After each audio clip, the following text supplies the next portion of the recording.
Welcome back to the channel. My name is Stephen Nguyen. I'm a pharmacist and I have 52 units of real estate.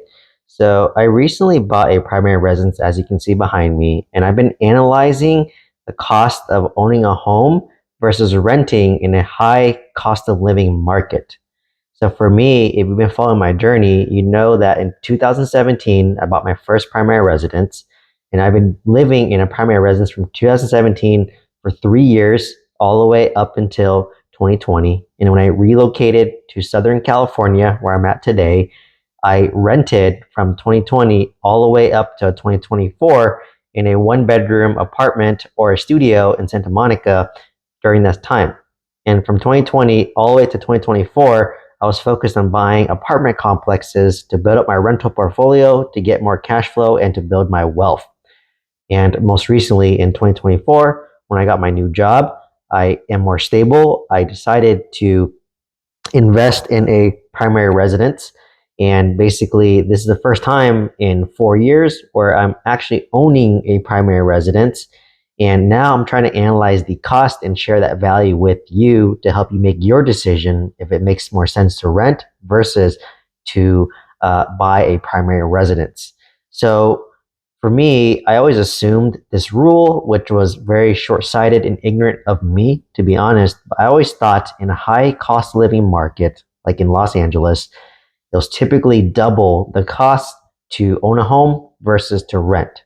So, for example, if it costs $3,500 to rent a 3 bedroom, 2 bath townhouse, to own that same 3 bedroom, 2 bath townhouse, it would cost double. So that'd be $7,000 a month. And this factors in property tax, insurance, utilities, HOA if there's one. So I always thought it was double, right? And one thing I didn't factor in was there's two main tax write-offs when you own a primary residence. And this is very favorable, especially if you're like me, you're a high income W-2. I'm a pharmacist. I make good money from a pharmacist. My fiance is a pharmacist. She makes great money from being a pharmacist. So what are the two main write-offs? So the first one is property tax, and the second one is mortgage interest from your loan. So let's talk about property tax first. So property tax, the max you can write off is $10,000 a year. So on my property, because I live in California and I bought it for $900,000, my property tax is about $12,000 a year.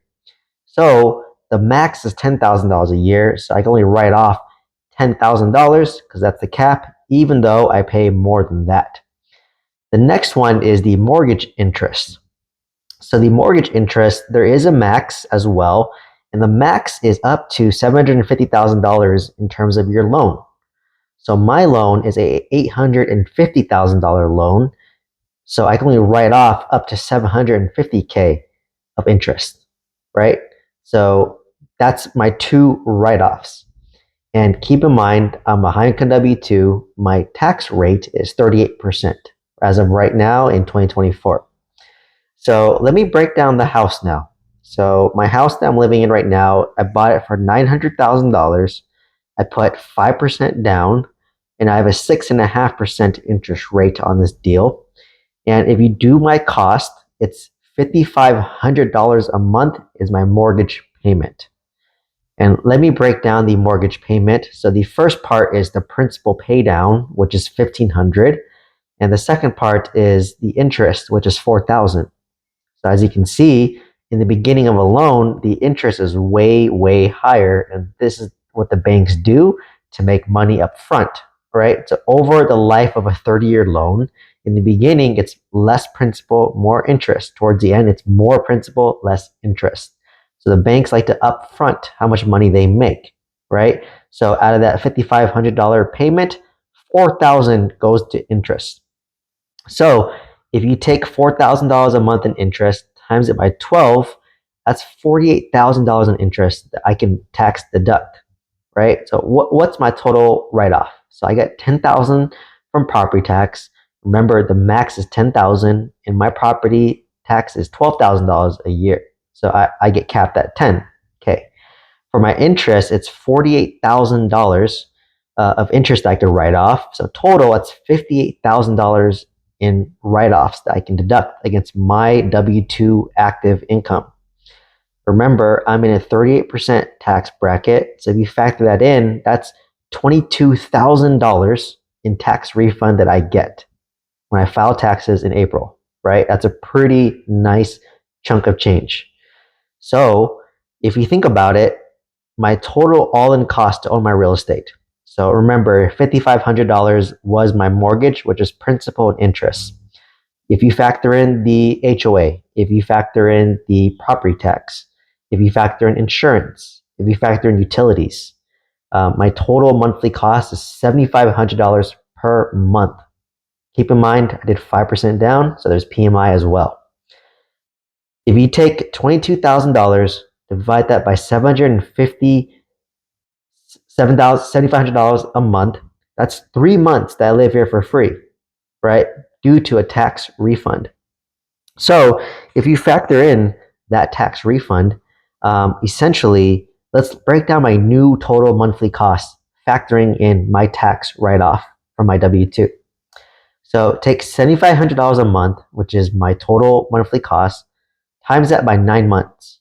Remember, 3 months is free because of the tax deduction. And I want to divide that number by 12, and my total monthly cost is $5,600 per month, right? And now, if you factor in the principal paydown, remember, principal paydown goes to me. It goes to my equity. It goes to my net worth, right? So it's $1,500 that goes to principal. $4,000 went to interest.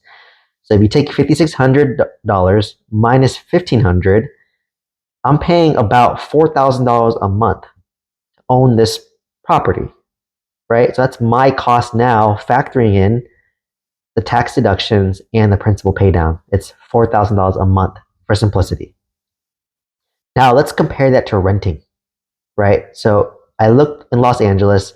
The average rent for a 3-bedroom house is $3,000 a month, conservatively, lower end, right? This isn't a new apartment complex or a new townhome. It's just your typical average townhome.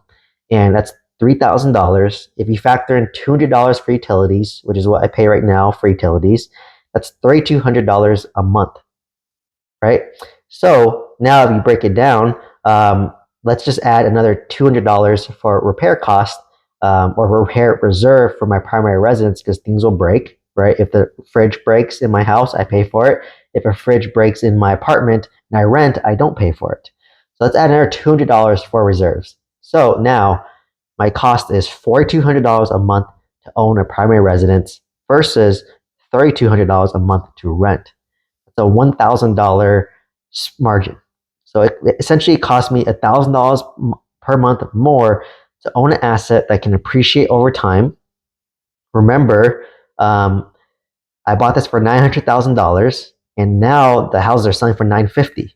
So I made $50,000 of equity doing nothing. Every phase that sells, it will go up by $10,000. So I'll make $10,000 of more equity every phase doing nothing, right? But I get it. Equity doesn't pay bills today, right? Equity builds wealth for the future. So that's $1,000 spread. So now you have to ask yourself, is it worth it to pay $1,000 more to own an asset that can appreciate over time? Or do you want to pay $1,000 less, rent, have flexibility, you can be more mobile, you know, the deal, the headache of doing repairs. If you want to be in a nicer location, like for me, I was living in Santa Monica by the beach for the longest time, and I was only paying $2,000 a month to live there versus owning a condo on Santa Monica on Ocean Avenue. It's going to cost minimum, I don't even know, probably close to $10,000 a month, right? So you have to analyze, is it worth it? So the margin wasn't as bad as I thought. Initially, I thought it was double the cost to own a home versus rent. But once you factor in tax deduction, once you factor in the principal pay down, it's only not as much as you think. So what I suggest is run the numbers, right? If you're a high income W-2, just like me, it may be worth it to like own a primary residence if you're going to live there for 7 years plus, right? I plan on living here for a long time, so hopefully interest rates will drop. I'll do a refinance to lower my rate, save even more money. Money over time the value of the loan goes down over time because the dollar today is worth more than a dollar in 10 years. So, um, it was very eye-opening for me to do this analysis and to break it down. So hopefully this gave you some value. Let me know any comments or questions below. Please like, comment, subscribe. And if you're interested in joining the Multifamily Mentorship Program, check out the link down below. Please share this video with somebody who's on the fence between wanting to rent versus own a primary residence to hopefully give them some value. And I hope to see you in the next one. Thank you so much.